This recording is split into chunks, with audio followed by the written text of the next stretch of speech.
Hello again, ladies and gentlemen. I'd like to introduce our next panel to you.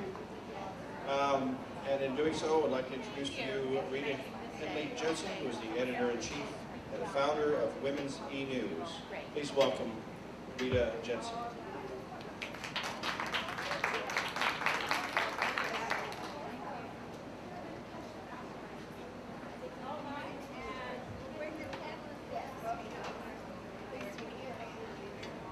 But first I'll introduce to you the remarkable Sarah Gould, and thank all of you for coming.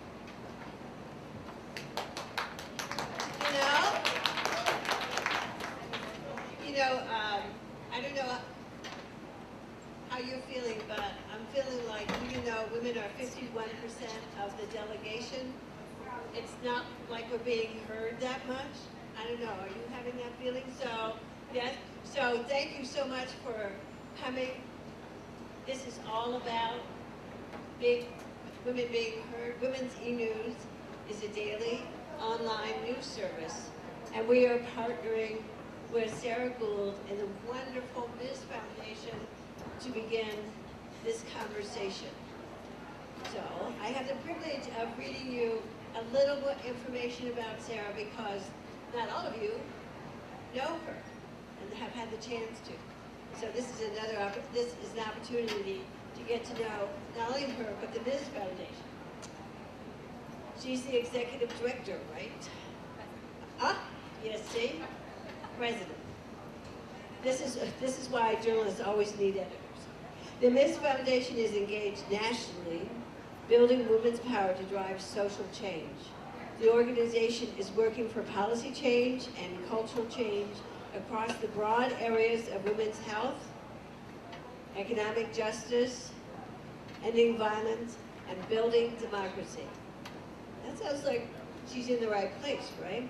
The Ms. Foundation delivers strategic grants, capacity building, and leadership development to organizations at local, state, tribal, and national levels. There's the part about you. Sarah Gould is president, and chief executive officer, it says right here, of the Ms. Foundation for Women. Her accomplishments include spearheading the Collaborative Fund for Women's Economic Development, providing more than $10 million in support of organizations creating jobs for low-income women. Ms. Gould also created the Institute for Women's Empowerment, which has provided thousands of grassroots leaders with the skills and resources to help women achieve greater economic independence. Sarah, take it over. Thank you very much, Rita. Thank you so much. We're delighted at the Ms. Foundation to be partnering with Women's E-News and to be working closely with Rita Henley Jensen, who is a mover and a shaker, someone connected to everybody, and we're just delighted to be working with her. You see up here on stage a couple of posters, the Ms. Foundation grantees, and you'll meet more of our grantees as the hour goes forward. As Rita said, we are a national public foundation. We are born out of one of the most important progressive movements in the United States, the women's movement. Foundation is 35 years old. We are not Ms. Magazine. We are the same, have the same founders as the magazine, and are working collegially with the magazine, but we have been independent for many years. The foundation makes grants and provides technical support, works in communication with our grantees all over the country. The foundation, as Rita said, is building women's collective power to ignite and to drive social change in this country. And we believe deeply that women have a particular special role in moving change forward right now in the 21st century. The foundation this year will make about $5 million in grants to organizations across the U.S. Some are women's organizations, some would not call themselves women's organizations, but what they have in common is that they are making connections, creating connections in communities across issue, across constituency, across level, connecting together women's organizing and other progressive social justice organizing in the United States in order to make larger constituencies, to build power, to create change.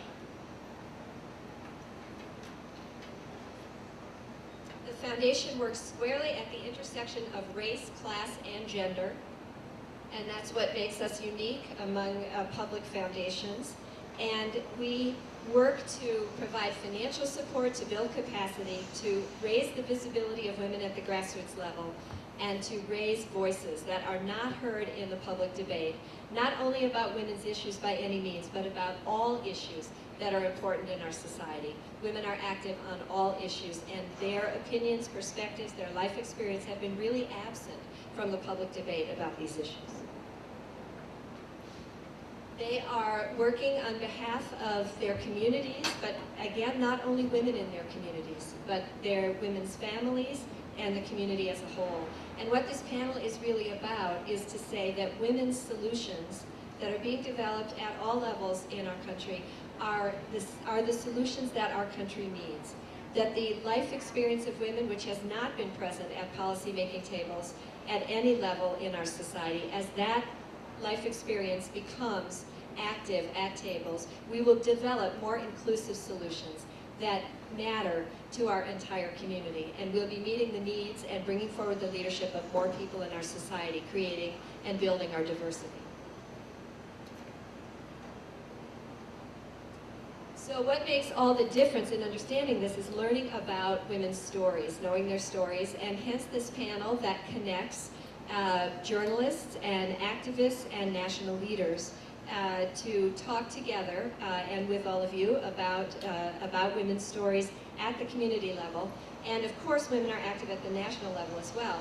I wanted to do a call out to Ellen Bravo, but I don't see her here from 9 to 5. There are many national women's organizations, and we can pick up on this if you want to talk more about it, that are working at that level, the national level, to bring forward solutions. Ellen particularly is working on work-family issues in a multi-state consortium that is working to pass at the state level work-family friendly policy that we hope in a new administration can be taken to the national level as well. So women are working on the most important issues in our society that we see so clearly at the community level. They're working on HIV and AIDS, they're working on gentrification, they're working on what to do about the deteriorating economy, how to create jobs.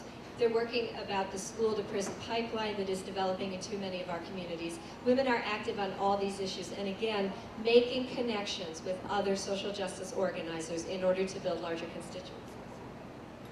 So today we're going to hear from 3 grassroots activists and from national activists as well, and Rita as the journalist, and begin to make some of these connections. We're going to begin with a couple of grassroots activists who are grantees of the Ms. Foundation for Women. They happen to be working particularly on issues of ending violence in their communities, not only domestic violence, but street violence and violence that comes at communities from the police, working on reforms in the criminal justice system, etc. And I'm very, very pleased to introduce to you first Althea Francois, who comes to us from New Orleans. I want to be the first to say that, of course, tomorrow is the 3rd anniversary of the levees breaking in New Orleans and all of the devastation and destruction that has happened since. Althea is a lifelong resident of New Orleans and is one of the founders and an organizer for an organization that came out of the Katrina experience called Safe Streets, Safe Strong Communities. So I want to welcome Althea Francois.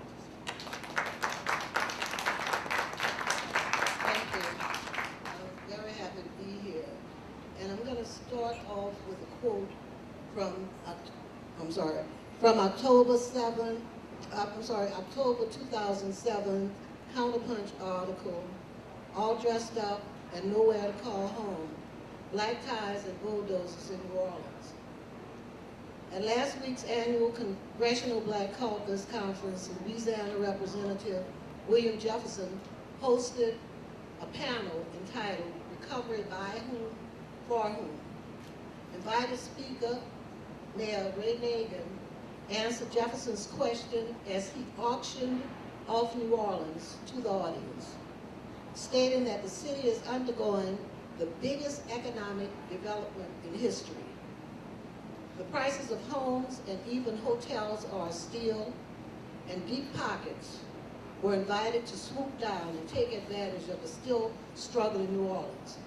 Mayor Nagin represented the city as a buffet and shamelessly summoned private business to eat all they can eat.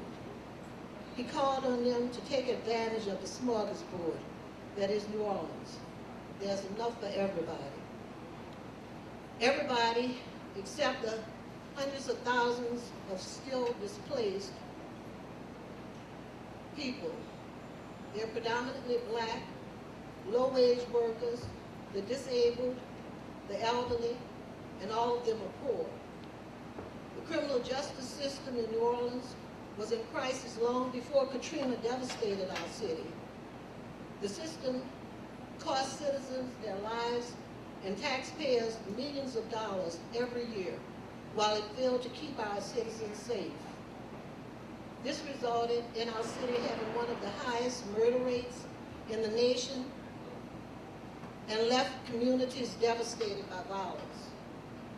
Abuse and corruption within the New Orleans Police Department, inside the Orleans Parish Prison complex, and within our court system has been the source of lawsuits, protests, and scandal on a national scale. These broken systems have brought shame to our city and hindered our ability to rebuild our communities. Instead, whole portions of our community have been funneled into this broken system, destroying lives and the fabric of our homes while failing to protect our communities. Women are the fastest growing population in prisons. Mothers, wives, girlfriends, sisters bear the financial and emotional burden when loved ones are locked up and when loved ones are lost to street violence, domestic violence, or even law enforcement violence. Over the past 3 years in New Orleans, we've seen the deterioration of grandmothers' physical and mental health.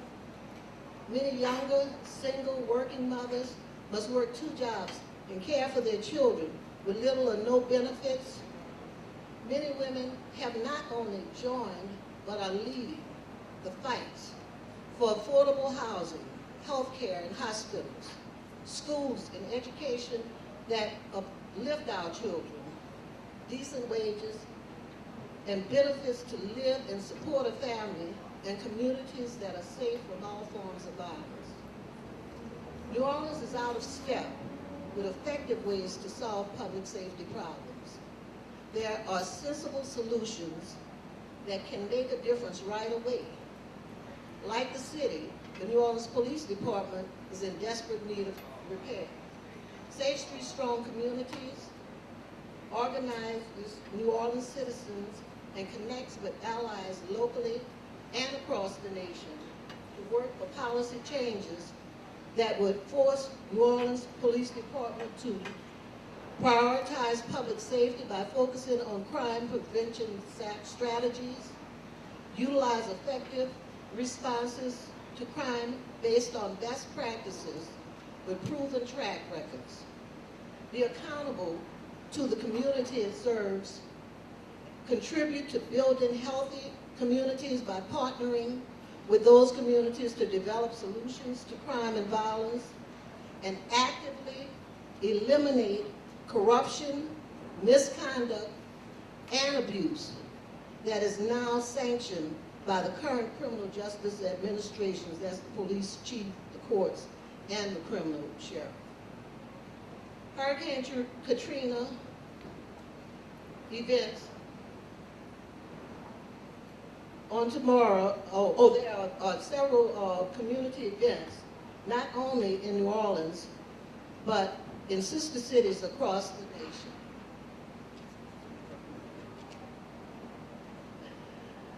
They are all holding simultaneous events. These events are highlighting the work that's being done across issue lines and bringing forth the people and organizations in those areas who are working together, and they are focusing on the work they're doing, but at the same time, bringing up demands for policy changes that can help our people, not just in New Orleans, but in all the major cities across the nation, address the same issues that we all facing. I'm going to stop here and let Mary Kay go on, because my time is up, and she will go a little deeper into. Thank you so much, Althea. That was great. Thank you. The Ms. Foundation over the last 3 years has invested more than $2 million on the Gulf Coast in Louisiana and Mississippi. And you might ask, well, why would we be involved after Katrina? And the reason is really that we knew that it was so important to raise up the perspectives of low-income women and women of color, which would not be heard in any other circumstance, not in day-to-day life, and certainly not after a disaster. And their perspectives and experience are so important to the city, to any kind of equitable rebuilding happening in the city, in the region, on the coast in general. So now I'm delighted to introduce to you Mary Kay Harris, who is an organizer with an organization called DARE, which is Direct Action for Rights and Equality in Providence, Rhode Island. Please welcome Mary Kay. Thank you. I would like very much to take you all by the hand and bring you to Providence, Rhode Island, to let you experience some of the issues that we are going through. And because that can't happen, I will use my cheat sheet and try to help you understand what we are trying to express in 5 minutes. I want to explain that DARE is a community organization that brings together low-income families in communities of color to fight for social, economic, and political justice. We do this through base building in the communities that most affected by oppression. We do it by developing leaders, by doing it through organizing skill training, political education, direct action, and organizing campaigns. And we also are connected to a broader movement building. In all of this work, women are the majority of those who become and stay involved. I first got involved myself because 12 years ago, one of the Providence police officers brutally brutalized my son and brought up his gun and put 14 stitches to my son's forehead. With that, along with other majority women, we organized, and not only did we organize, we empowered ourselves to fight for a law, which is a civilian oversight that's in Providence and still existing today. DARE understands that how criminalization is connected to many other issues that impact low-income families and communities, such as gentrification, budget cuts, anti-immigration repression, which overwhelmingly affects and impact women as workers, caretakers, and family leaders. Just recently, in our community, Immigration Custody Enforcement, which is called ICE, raided our local district court and arrested and jailed majority women who clean our public restrooms. And they did this because the women did not have papers. This is a trend of oppression that we are beginning to see unfold within our racist, sexist society, along with the crackdown to budget crisis. People are being pushed out and separated from their families, and women are forced into poverty at a rapid rate. Though Hurricane Katrina passed through the Gulf Coast nearly 3 years ago, its impact, and more importantly, the impact of our government neglect of human rights of people in the Gulf Coast, is still felt deeply today. Hundreds and thousands of New Orleans residents, primarily low-income families and people of color, were displaced by the hurricane and still have not been able to come back home. If we start to analyze how we connect these struggles nationwide, when we start to look at the role of the government and how they're cutting resources such as Head Start, public subsidized health care, public assistance, transportation, and public housing. The combined effect of all these cuts may force a single mother to turn to crime, sometimes for means of survival. And for those in New Orleans, conditions are becoming even more difficult, with dramatic increases in the cost of living. You heard Althea say it just now. Reduction of basic needs for families. DARE and Safe Streets communities are part of a national alliance called Right to the City. And because we know that our struggles are connected, New Orleans is the front line of the struggle against displacement and gentrification, such as high ends of development, foreclosure, and criminalization in the United States. We understand that we need to stand together in solidarity with the people of New Orleans. Same time, we need to fight against our own Katrina without the water and build a national movement that can build power for human rights and democracy. I want to talk a little about the strategies and the strategies that have been used for both Safe Streets and DARE. We build capacity with each other for our own organization through peer exchange and strategy support. For example, I had the opportunity to go to New Orleans myself and work around the demolition of the public housing. Building support in a local national movement. You heard Pierre also mention that around the nation right now and around the countries, people are together in the commemoration of New Orleans. Like tomorrow when I go home, we're going to be able to raise the awareness of what's happening with New Orleans and awareness struggles that are connected to our own communities. This part is a national day of action, and it's throughout the universe of the nation. I want to jump right to what we want. What do women want? What do we want? Why are we here? Number one, I want to say an end to mandatory minimum sentencing and other similar policy that came out of the war on drugs, and reinforce on drug treatment, education, and jobs as the real solution to create safe communities. Addressing the national foreclosure rather than reselling developers after community members lose their homes. An institution of just cause laws that ensure that tenants are not forced out of their homes through no fault of their own. One-to-one replacement of any low-income housing that was demolished, for example, the result of Hurricane Katrina, Project 6, HUD, all of those programs are being cut. Passage of a just immigration policy that provides comprehensive legislation and human rights for all. An end to the war in Iraq and other U.S. military aggressors around the world, which combines with economic policies are the root cause that force so many families to migrate to their survivors. And most of all, the right to return and the right to come home for the people of New Orleans. Thank you very much.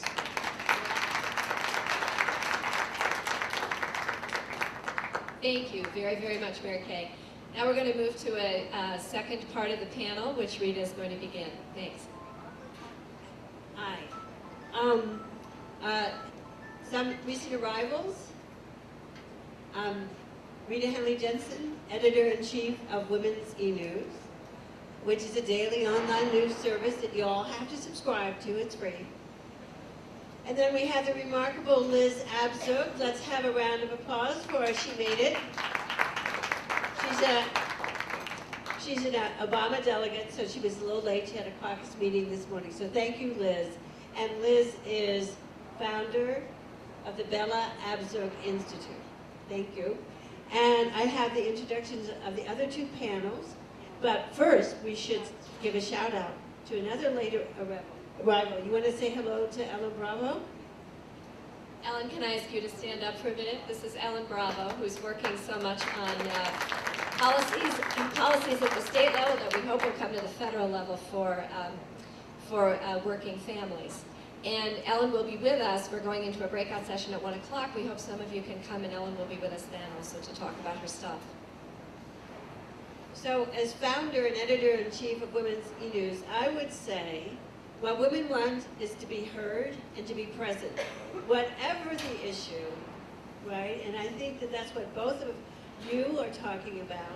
That's the mission of Women's E-News. As I said, it's a daily online nonprofit news service covering issues of particular concern to women. And as it grew out of my personal frustration, and I'm sure many of you experience as well, is that women's issues are not being covered by all the media that you're watching, and so I felt like I should create our own. And as a result of that, I had to ask the question, what then is Women's E-News and how do we write about it every day? We can't just go to the police department or the Democratic National Convention or the Republican National Convention. And what we discovered is that we need to talk to people like Althea, like Mary Kay, and three other people I'm going to introduce. Wait a minute, my cheat sheets are here. Wonderful J.C. Montoya. I hope all of you know her, right? She's the executive director of the Colorado Organization for Latina Opportunity and Reproductive Rights, called CALOR, Colorado. You're a Colorado native and an activist for reproductive justice. Thank you for joining us. We're going to ask you to speak in a minute. And Rita Smith is the other Rita. There's more than one, I know. There's more than two. But that's how we joke with each other. She's executive director of the National Coalition Against Domestic Violence, and she and I have been working on and off together for, let's not even go there, but many years. And let's see, 92 is when the National Coalition Against Domestic Violence was formed, and you're both, that's when you came in, sorry. And you both do advocacy, and you work for social change, because otherwise it just doesn't work. Liz Absug, you're a human rights activist, you're a lawyer. You had an incredible, close personal relative who was an incredible leader for all of us in the 60s and the 70s. And Liz is carrying on that tradition, and she'll try to connect the dots for us. All of you got a copy of the memo, and the memo is created by Women's E-News as an effort to really say, it's not just one thing. It came out of my frustration covering, listening to the primary discussions, the panels, the forums and all of that, and feeling that none of the candidates had gotten the memo about the status of women and what's going on with us. As editor-in-chief, I thought I knew, but I thought, hey, I'm going to do some quick research. We had a panel coming up, and I was stunned. I brought that back to our editorial meeting, and as we started to talk about it, we go, we have to make sure that everybody gets the memo about what's going on with women's wages, the barriers to women's employment, poverty, whoops, we're losing somebody, reproductive health, violence, and homophobia. It's a system, and we use the word sexism or feminism, and sometimes falls a little flat, feels a little old from the 60s, 70s, and we're so tired of talking about this. So we're not, because it's a system, and we can't work on just one aspect. And Women's E-News has the joy, the opportunity, and the beloved work of being able to interview and publish the words, the ideas, and the actions of the people on this panel with the support of the Ms. Foundation too. Thank you. So, all right, so where should we start? Why don't we start with violence? Rita, what's up with violence against women nationwide? Good afternoon. Thank you all for coming. It's really important that you get what we say out to other people. So share this information. It's good information.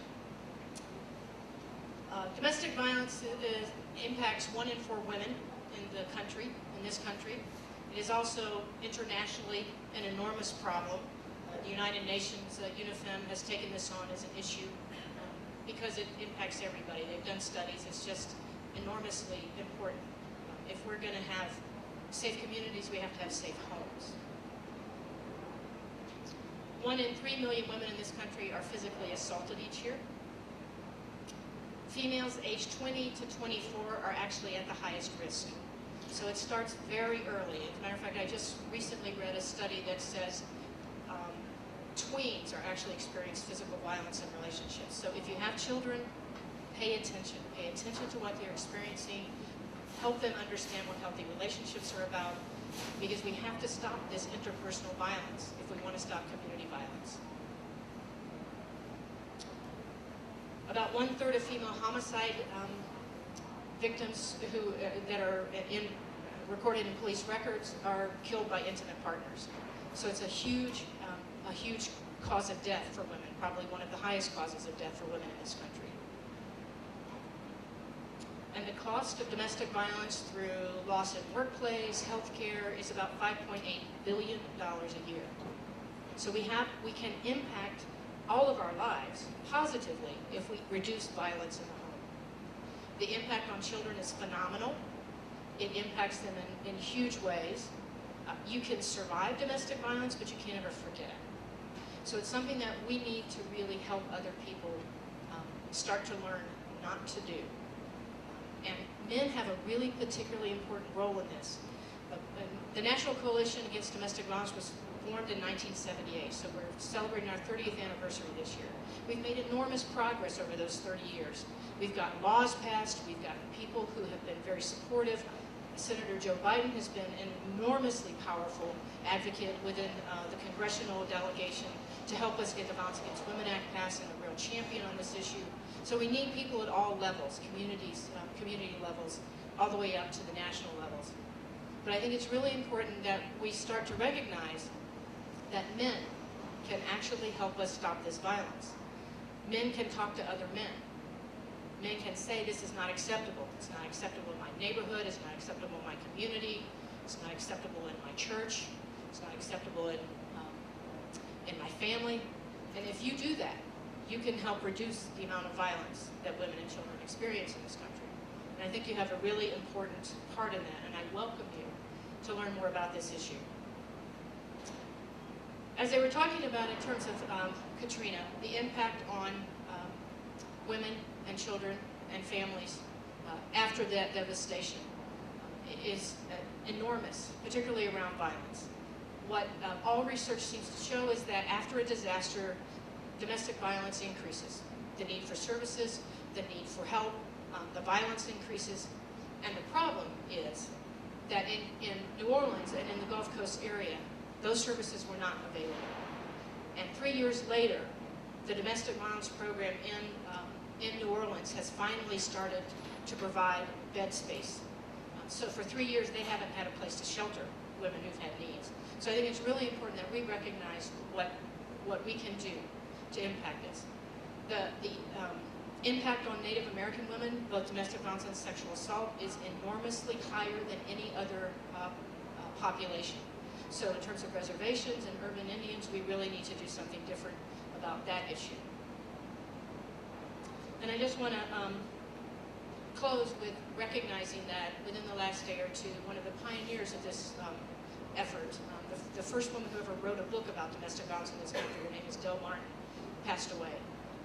Very huge loss, both in GLBT advocacy as well as domestic violence movement. So I just wanted to recognize her and to say that those of you who are younger, who have an interest in social change work, domestic violence is a really wonderful, powerful place to be, and we can make enormous changes that will impact every facet of our community. Safer homes means safer communities. Thank you.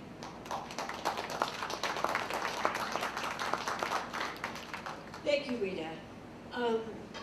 The Del Martin connection, I'm a former battered woman and a former welfare mother, and I read Del Martin's book in the 70s, and it's so hard, I think, for some of us to make the connection between the violence against women and homophobia. But I'll just mention one part of our memo. The highest proportion of people expelled from the military in the Don't Ask, Don't Tell policy, under that policy, are people accused of lesbians. What we're often told is that if you don't go along with the program that your commanding officer is asking, whatever that program might be, you're accused of being a lesbian. And so I think it's really important for us, and that's what Del Martin stands for, is connecting all the dots and a real loyalty among all of us.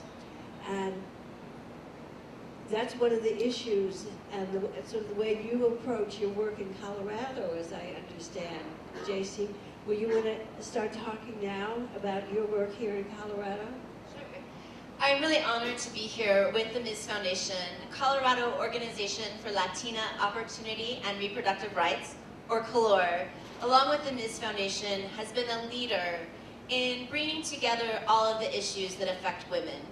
None of us live these issues in silos, and especially young women, women of color, poor women, and transgender and lesbian women are impacted by the issues my colleagues talked about today in different ways and with a greater intensity. COLOR and our allies use a reproductive justice frame to look at the freedom and liberties for women.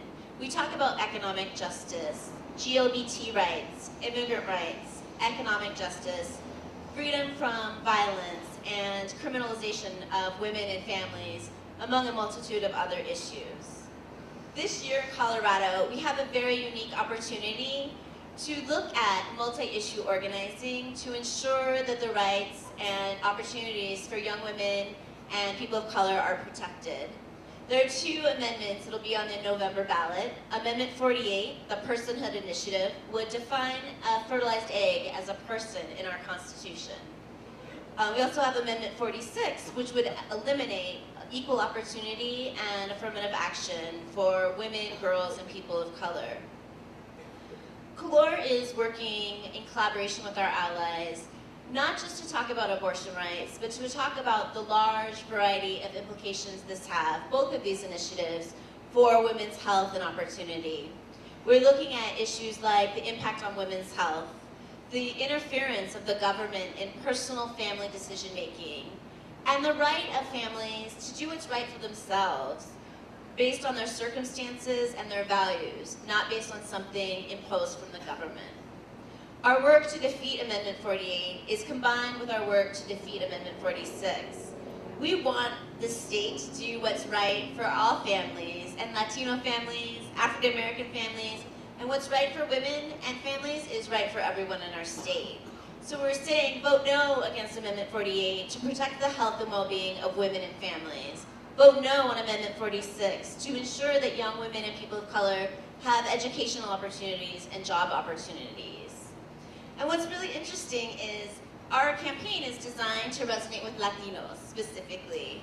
But when we've reached out to our social justice allies in the economic justice and labor movements, in immigrant rights movements, when we talk about multiple issues instead of just one issue, we get allies. People who aren't able to say that abortion rights is their main focus are able to say that protecting the health of women is important. Protecting the right of families to make private decisions is important.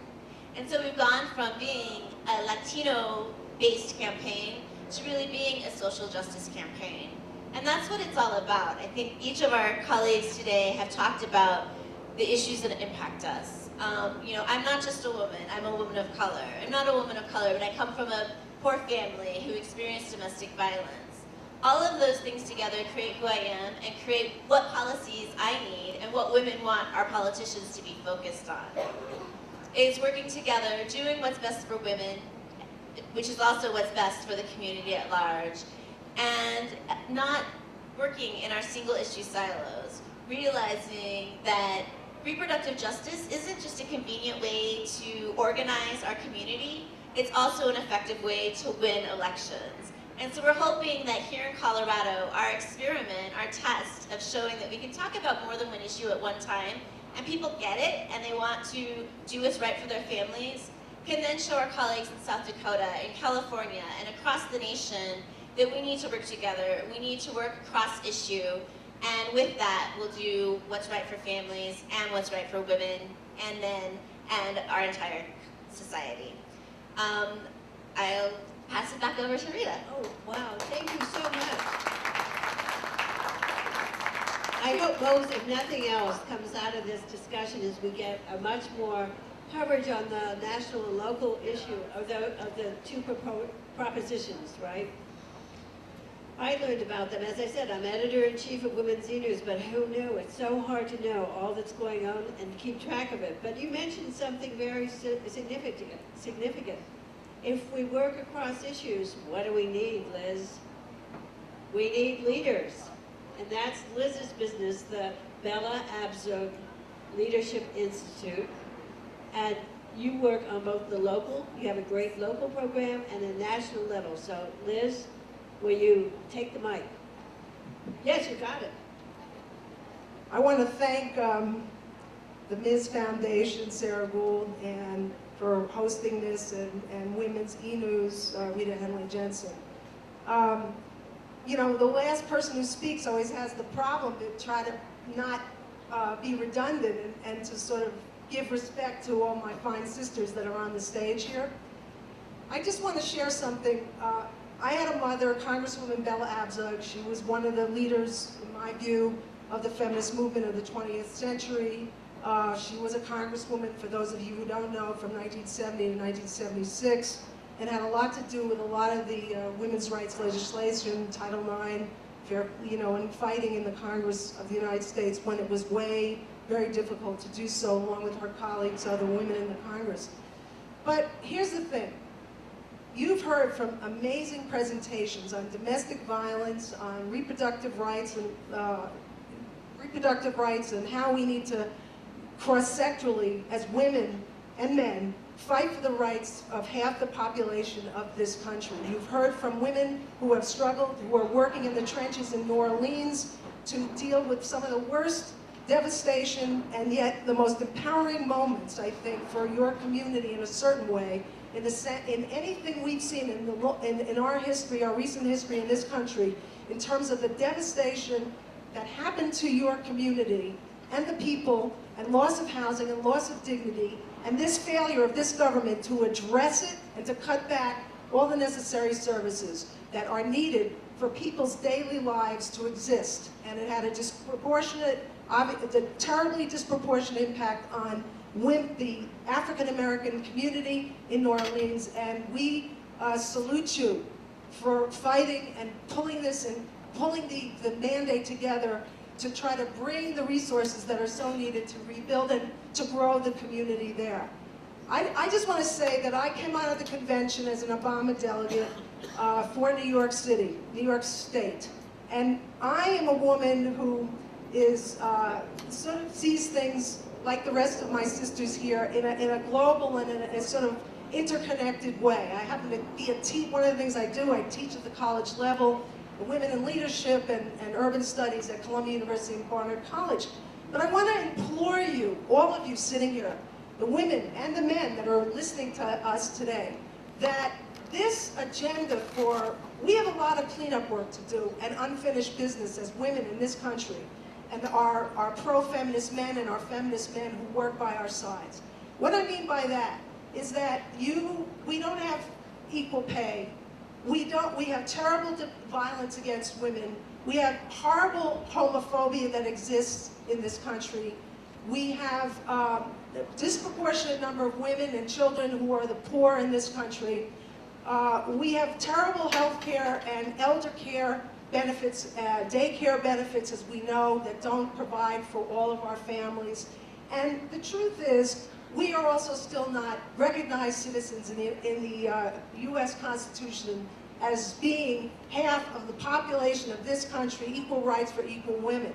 And I am somewhat frustrated. I'm going to share something with you as a woman who's gay, who's Jewish, who's an activist, a daughter of one of the key leaders of the 20th century, as a woman who gave a lot of my time and spends a lot of my time on helping to develop women leaders across this country, young women, and being the daughter of Bella Abzug, putting all this together in terms of a framework. And I always think we always have to put things together, as these women, all my colleagues have said here.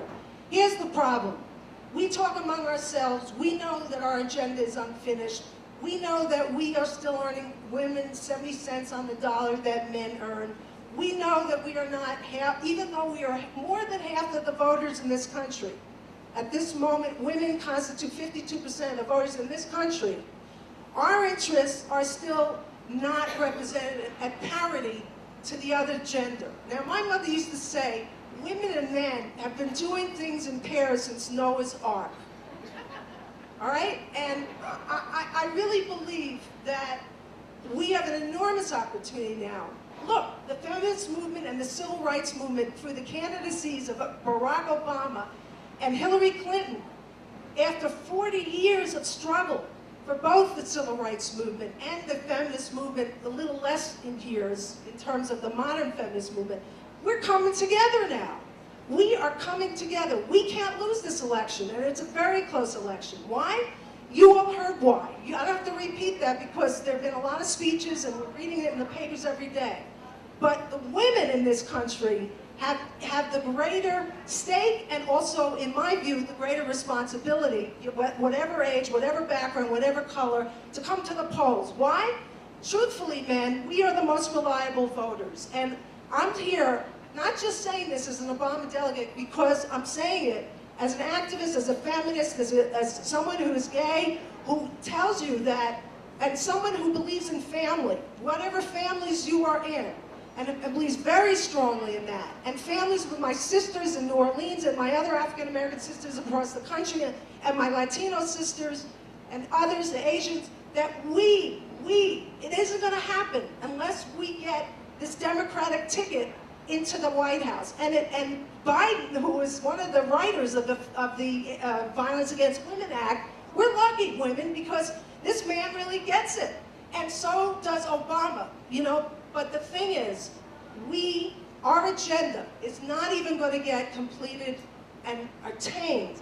And I'm talking about whether it's daycare, all the things we care about, unless we take back the power from people that have oppressed women and men in this country for the last 8 years. And I really want to say, I implore you, and this is again not as a delegate for Obama, this is as a citizen and a feminist and a woman who understands, like the rest of you, that we have been terribly oppressed.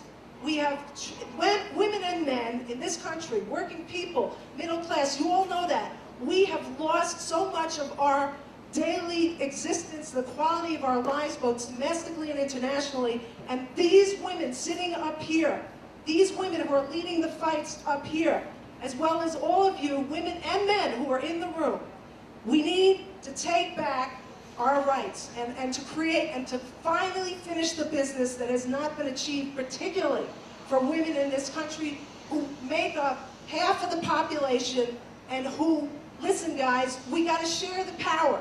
And it is time that we now have a greatest opportunity in the last 20 years to be able to do that. And I want very strongly to say that in the New York delegation, in closing, the Hillary delegates and the Obama delegates and all the elected officials and most of the New York delegation, the electeds, were obviously for our Senator Hillary Clinton. I myself faced a lot of conflict about that as a feminist, as someone who's worked for women and continues in every way, tries to get women elected. But I also felt that it's time to get some new ideas. I think the great ticket would have been Obama and Hillary. It just didn't work out for all the reasons that we've talked amongst ourselves. But in the end of the day, it's the groups, it's us as citizens, women, us in our various spheres of concern and our families, and joining together and supporting one another in coalition with men, with people, men who and bringing in new men. Don't be afraid to say you're pro-feminist or feminist men, and to really try to finally conquer this so that women are true equal citizens in this country. And finally, I'll just say, the last thing I want to say is, for the gay and lesbian GLBT community, there's a lot of hope as well. There's hope because there's a Marriage Equality Act that's been, is moving along. There's hope also because we have a agenda, which is a Gender Employment Non-Discrimination Act that we believe we can bring back. And right before I came here, I saw Congresswoman Louise Slaughter from New York, who was one of the persons who worked on fair pay, equal pay for 40 years in our state and in the Congress. And she said to me, Liz, if we get them in, we're going to have them sign this bill. But we may have to start all over rephrasing it, new terminology, because the Democrats, but we will get this bill. So I want to thank everybody and all of you for your contributions and for Ms. for holding this today. Thank you. Thank you so much, Liz. Thank you so much. Who better to talk about so many of the issues that women still face in our country than Liz Abzug, so I really thank you so very much. And just want to wrap up in the 1 minute that we have remaining by saying Liz did such a great job about talking about the issues, but we've also been saying that it's not just the issues that women face, it's the issues that the entire country is facing, and that the role that women's leadership will play in moving this country forward. And I want to cite a new study just released by the National Women's Law Center in Washington, D.C. A couple of their findings. The poll was conducted by Peter Hart Research Associates. Women are significantly more pessimistic than men in their attitudes about the status quo in America. There is a movement for change that is felt by women particularly. And then I would wrap up by saying, more than half of women feel that the government should do more to solve problems and to help people meet needs. And I think this is one of the largest themes we have in our country right now, is regaining people's confidence in government and people's belief that government can provide solutions and does play a very important role. So I want to thank all of our people here who came to be part of this morning, who are such important leaders and advocates in the women's movement, and all of you for coming as well. Thank you very much. Thank you. Wasn't it fantastic? And it was being streamed live, and it's on the Women's E-News site, and it's on the Miss Magazine. Miss, I did it. I know, but the Miss Foundation site. We will be taking questions on the 5th floor of the Alliance building right next door. Right. And we have free t-shirts. We have the memo, and feel free to take extra copies because everybody needs to get the memo, including guys. If you see a guy, maybe even scanning it, make sure he takes it home, and let's see each other up on the 5th floor. Thank you so much. And subscribe to Women's E-News. Bye.